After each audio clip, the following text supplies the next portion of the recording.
राम सूरत कुमार योगी राम सूरत कुमार योगी राम सूरत कुमार जय गुरु राया योगी राम सूरत कुमार योगी राम सूरत कुमार योगी राम सूरत कुमार जय गुरु राया योगी राम सूरत कुमार योगी राम सूरत कुमार योगी राम सूरत कुमार जय गुरु राया Yogi Ram Surat Kumar Yogi Ram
Surat Kumar, Yogi Ram Surat Kumar, Yogi Ram Surat Kumar, Jaya Guru Raya.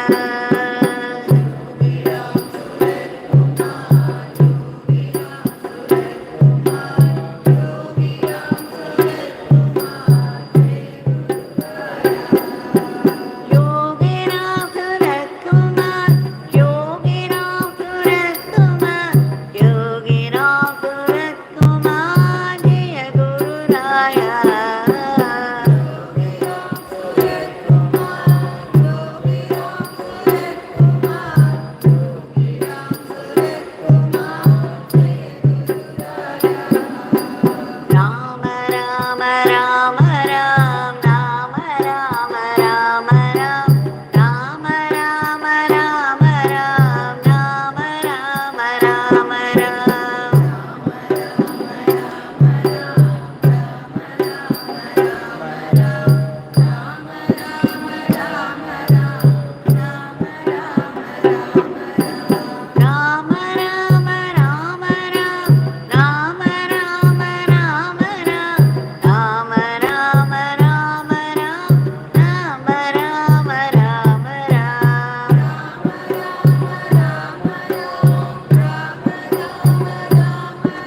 भगवान श्री योगी राम सूरत कुमार की जय।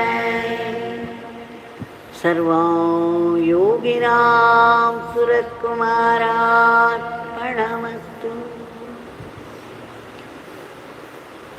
As we have been doing every evening during this evening twilight,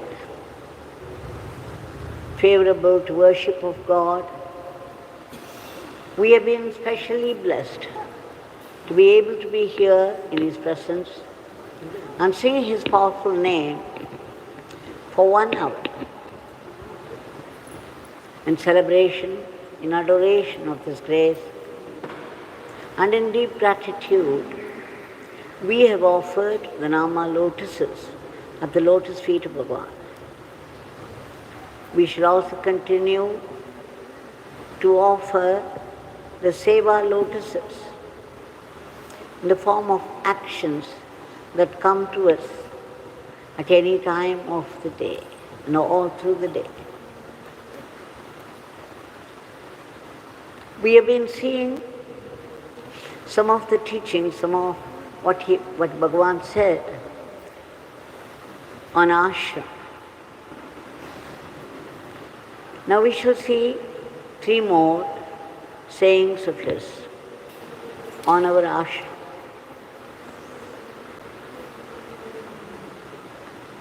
When the ashram started, when the Pradhan Mandir was being built, there was hectic activity in the space. There were deep pits in some places, and the soil that has been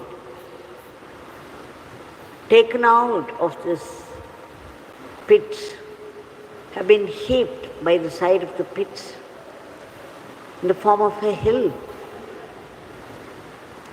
And there were also people crisscrossing the place with their load of those blue metal.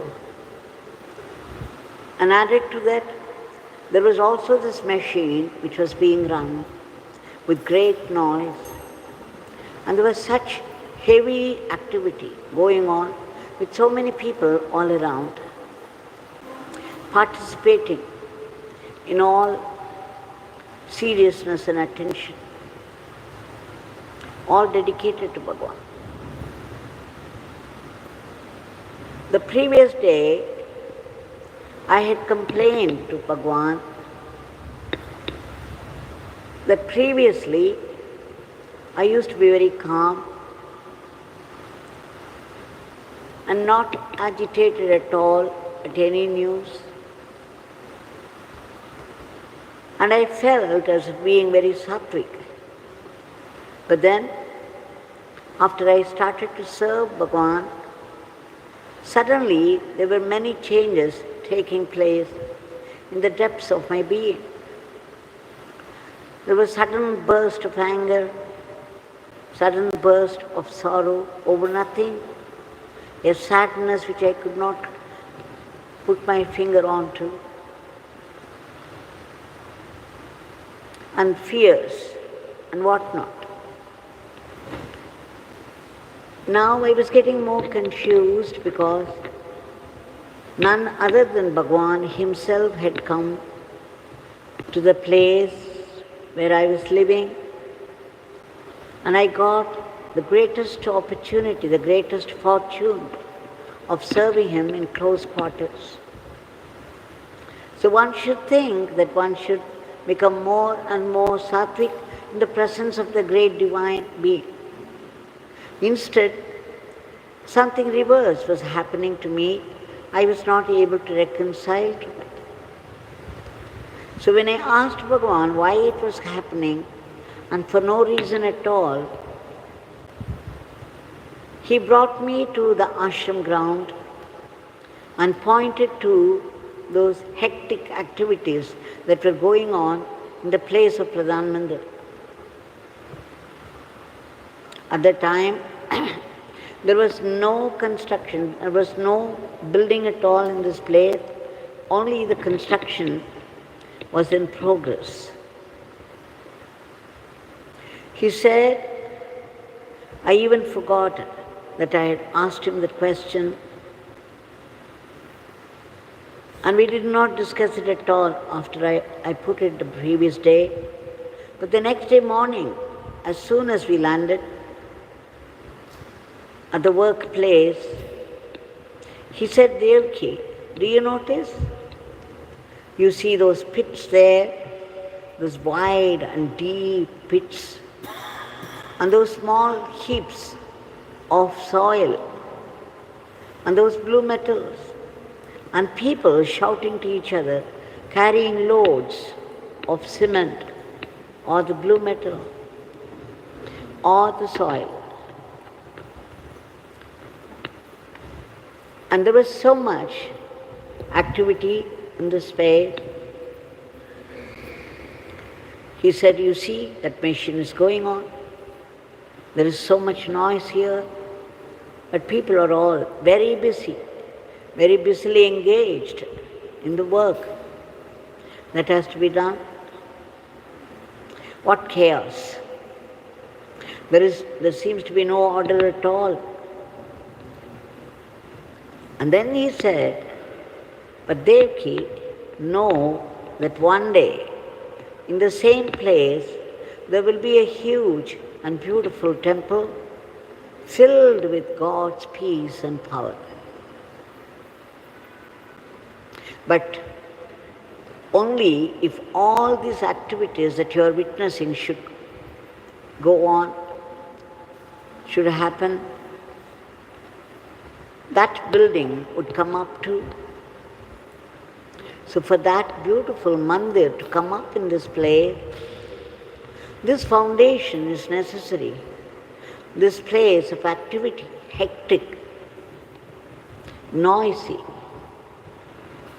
chaotic activities. Now this is what is happening to you.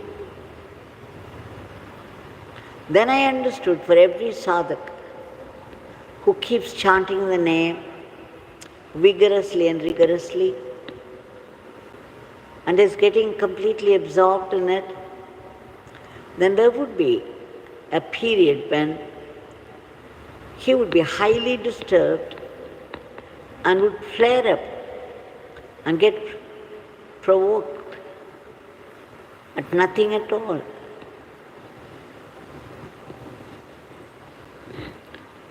So we do not know what is involved in the process of transformation, but definitely whatever is involved is a great blessing leading to the peak of the experience.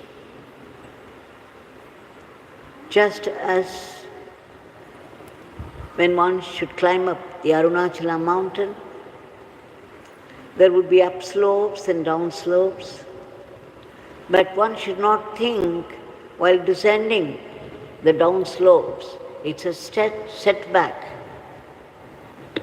It is not a setback, for even the down slopes are facing or towards the peak only.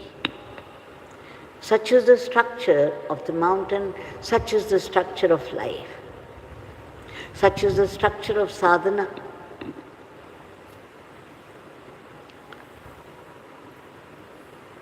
Now there was another time when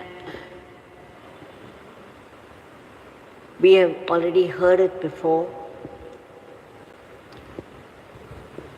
Bhagavan was saying that we were all, the two of us, Vijayalakshmi Amma and myself, seated in the hut in the Pradhan Mandir, and Bhagavan was seated in the chair that you see as the darshan chair today.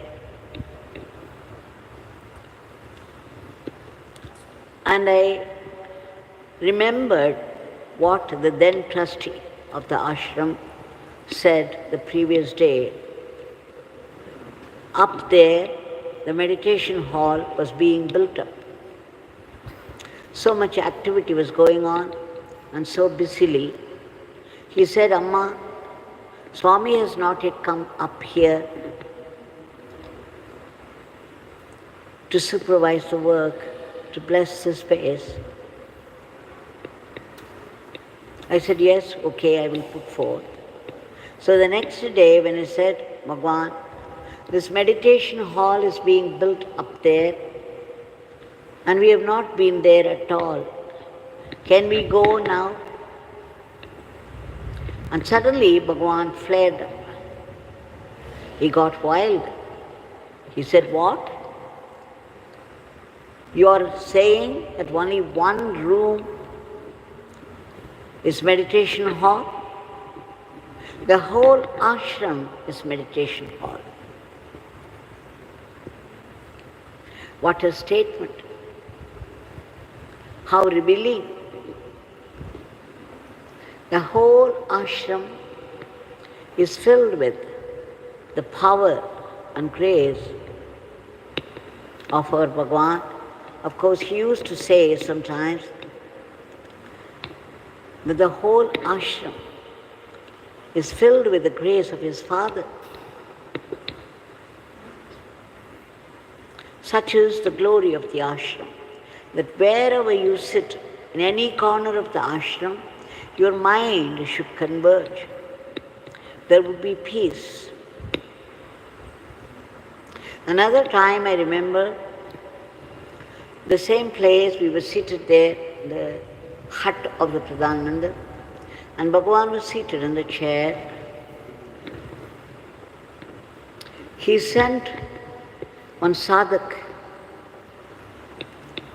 outside. He said, you go outside the gate, stand there for some time, try to feel the energy of the place, and then open the gate, come inside the ashram, and then try to feel the space here. Come and tell me what you felt. So the sadhak went out, stood there for some time, and then came inside, and again stood there for some time. And then he came back to Swami to report, Swami, when I was out there, just outside the gate, there were still many, many thoughts, and some of them were conflicting. And there were problems that I remembered. The mind was not quiet. It was noisy. But as soon as I entered the ashram space, just inside the gate, suddenly all those thoughts left me and the mind became very quiet.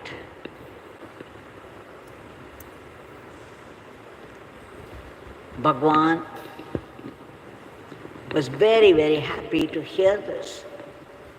And then he turned to me and said, Devki, do you hear it? See how my father has filled up the whole space of the ashram with peace and power and grace. It's not the same outside. Whoever enters this ashram, no matter how agitated they are, how many problems are they filling their mind, as soon as they step into the ashram, they would feel the peace of this place.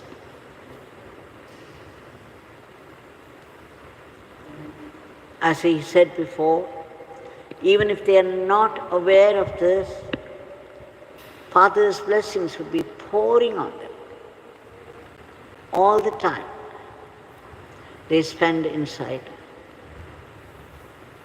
So these are the glories of the ashram.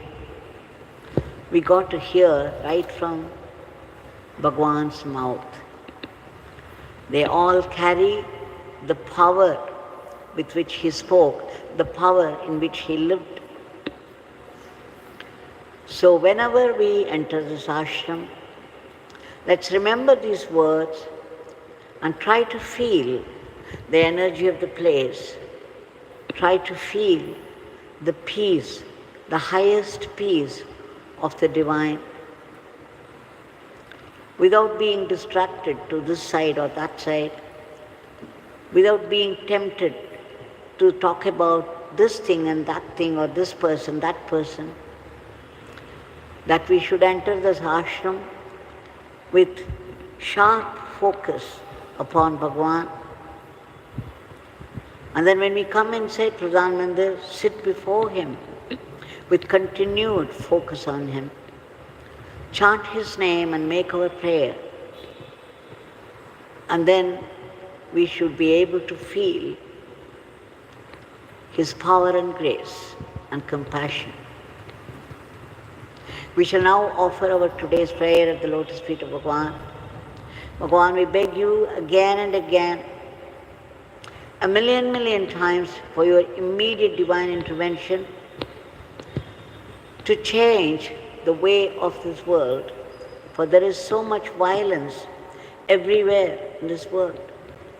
We beg you to bring in peace, harmony, order and discipline into the lives of people, so that people would begin to live a dharmic life with remembrance of God. Now people live any way they like and create a philosophy to suit themselves, to justify what they are doing. We also beg you to stop this war immediately, the war that's going on between two countries with its own justification, but creating disastrous consequences. We beg you, Bhagavan, to bring in peace and harmony there. And we also beg you again and again that you bless this world so that there should be no mention of the word war at all among the countries of the world. We also beg you to keep under control the sudden attacks of those cruel diseases, the violent furies of nature, and disastrous accidents. We beg you again to uproot all the negativities of the human mind, the asuric thoughts which are responsible for today's world of violence. And in this world, wherever people live, whichever country they belong to, whatever language they speak, and whatever religion they have embraced, they too suffer from their past bad karmas, and that without any help or protection. They may not believe in the theory of karma, nor in the theory of rebirth, but then the law of karma is relentless and precise. It doesn't spare even the avatars. And when it strikes forcefully, because it is the divine justice. We can buy human justice with power and money and cheat the law, but you can never escape the law of justice, divine justice. All the same, we beg you, Bhagavan, to reach out to all those people who are suffering and do the needful. We also beg you to protect all those unselfish people who have been slogging for the welfare of the others from unworthy, unhealthy, unnecessary remarks of criticism and aspersion. We beg you again to promote the economy of the country and the growth in varied fields of activity so that India would flourish and reach that highest status of world teacher. For what? For conducting the whole world in the path of dharma. We also pray to you in all earnestness and sincerity for ceaseless and joyful chanting of your powerful name and unbroken remembrance of your leelas and teachings, so that we assimilate and make it into our Atma Shakti. And we also beg you to bless us all to be sattvic instruments in your hands and not rakshasic elements even by mistake. Please bless our everyday life so that we run it as an offering to you and not be caught by temptations of Maya. We also seek that ultimate state of being, the state of bliss and peace, but we know our minds have to be purified. It's filled with the vasanas of our previous births, our bad karmas, and again the desires for worldly possessions. So what happens? There is sudden attack of fear, nameless, causeless fear, and again the attack of anger, jealousy, vengeance, passion, and above all, sorrow. No matter how much blessing we already possess, we compare ourselves with other people and then begin to feel that we lack in something. And then we bring the thought again and again to mind. Finally, we fall into depression and lifelong medicine. But the saving grace is your declaration that the divine name is a very powerful weapon which can destroy our past karma and purify our mind. We all take refuge in your powerful name and pray to you for our early purification. And wherever we live in this world, whatever work falls into our hand as our duty, we know it's all your work and we should do it in the spirit of seva, and that joyfully, without any unhealthy complaint, competition or jealousy, so that every work, every action that we do will turn into Atma Shakti. Bhagavan, please bless us to practice acceptance. Acceptance of whatever life brings to us, be it a joy or sorrow. It happens only by your sankalpa. And whatever comes from you can only be a great blessing. It's meant for our spiritual transformation, for our greater good, for our closer kinship with God. When a bad karma begins to take place, we know what happens. Everything that we say goes wrong, everything that we do goes wrong.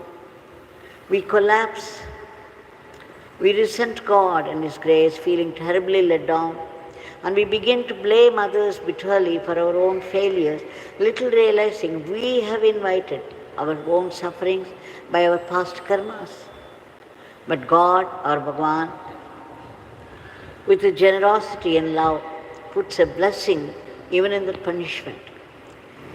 And what does it do? It pushes us back to God and makes us feel, realize the profound truths. And what is it? That neither the money, nor the power, nor relatives and friends can be our strength or protection. Only God is our strength and protection. Every adversity will turn into a higher wisdom, purifying our mind, and God's power begins to reflect there. Bhagavan, we beg you to bless us all to know that behind all the events of life and the world, it is only your will. And we should be grateful to you even for the sufferings of life, because we now know they are all blessings in disguise, meant for our spiritual growth. We seek your powerful blessings for all the species of the cosmos to be lifted to a higher plane. And finally, we seek redemption from the vicious cycle of births and deaths, the root cause of which is that utter selfishness, the I and mine that rule all our lives. We beg you, Bhagavan, to uproot this aham bhavam and promote atma bhavam, so that we all be blessed with that immortal life, that eternal living in you, in merger with you, or eternal servitude in surrender to you, that eternal supreme divinity. Jai Viram Kumar.